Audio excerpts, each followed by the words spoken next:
প্রকৃতির মাঝে আঁকা এ যেন এক নকশি কাঁথা। পূর্ব আকাশে সূর্যের লাল আভা হার মেনেছে রক্তিম এই রূপের কাছে।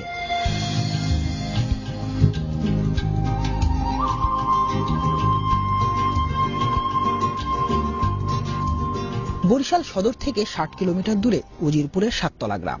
তবে শাপলা রাজত্বের কারণে তা ছাপিয়ে এই গ্রামের পরিচিতি এখন শাপলা গ্রাম হিসেবে।